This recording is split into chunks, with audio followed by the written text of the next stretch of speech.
Thank you, Mr. Chairman. Ms. Gunasekara, you're the former EPA Chief of Staff in the Trump administration, and my understanding is you authored the Project 2025 chapter on the EPA.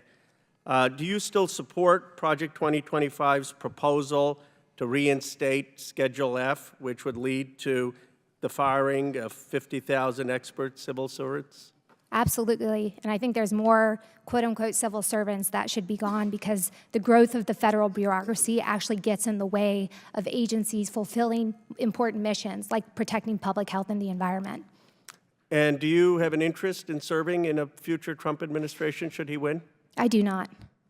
Do you believe that the president should, if Trump wins, that he should implement the Project 2025 recommendation of firing these civil servants?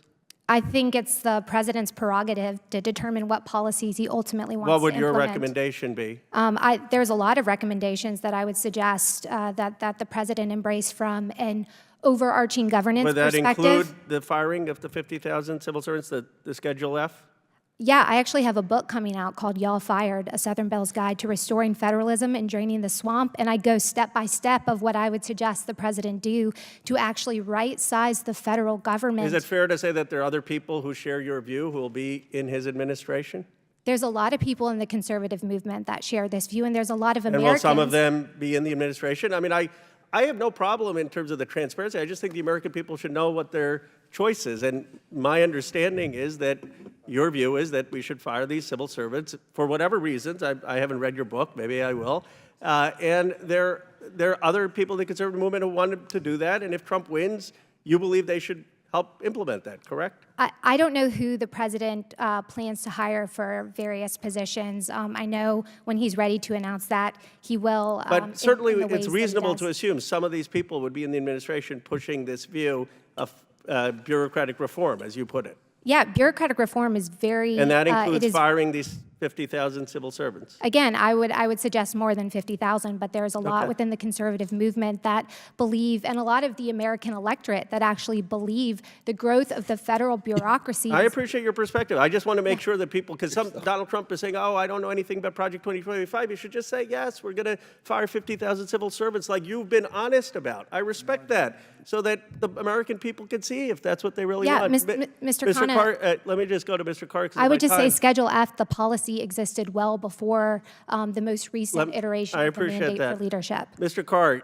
you didn't answer Mr. Raskin's simple question on ABC and revoking the license. I don't need to know whether you make the same decisions with Democrats or Republicans. I just want to know simply, do you think, based on the ABC debate, in your role as a former FCC commissioner, and do you think that that is grounds for revoking the license for ABC? Thank you. What I've said is consistent with what I've said for the past 6 years, which is every single decision, including in the licensing context, is one that I'll make based on the facts, the record. So what is your, with the First Amendment. The whole country has the facts. We all saw the debate. I mean, it's not like some complicated question. Based on those facts, based on what David Muir did, based on the questions that were asked, would you recommend that the license be revoked? I mean, President Trump obviously has an opinion on it. He's made it. What's your opinion?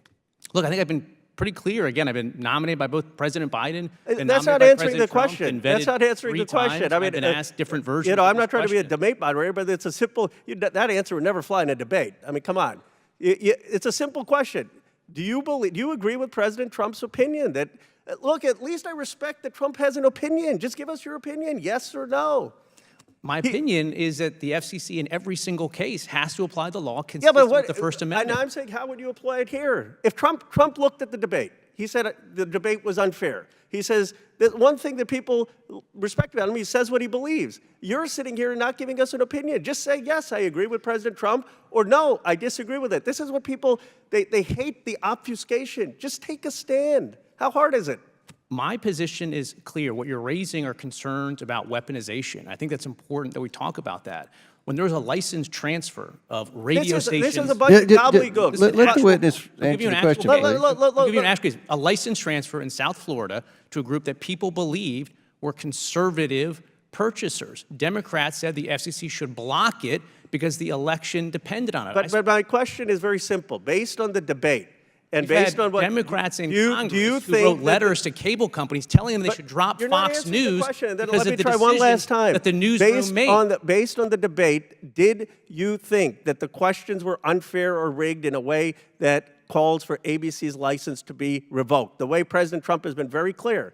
I respect, he's very clear on his view. Do you agree or disagree with his view? It's a yes or no. Gosh, I think my position has been very clear going back to 2017 as a commissioner. Gentlemen's as a time's expired, but staffer. please feel free to answer the question. 2012, Mr. I've Carter. maintained a very consistent issue. But if your concern is weaponization, we should talk about that.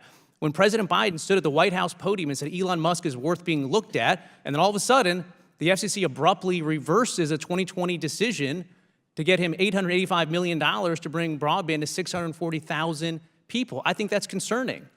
When Democrats in Congress write letters to cable companies asking them to drop Fox News because of the decisions, I think that's concerning. And so I think you've seen from my record a consistent pattern of always basing my decisions at the FCC based on the law, the facts, and the First Amendment. That's what I've done. That's what I'll always do. Mr. Very Chair, could I good. ask the gentleman- Chair now recognizes Mr.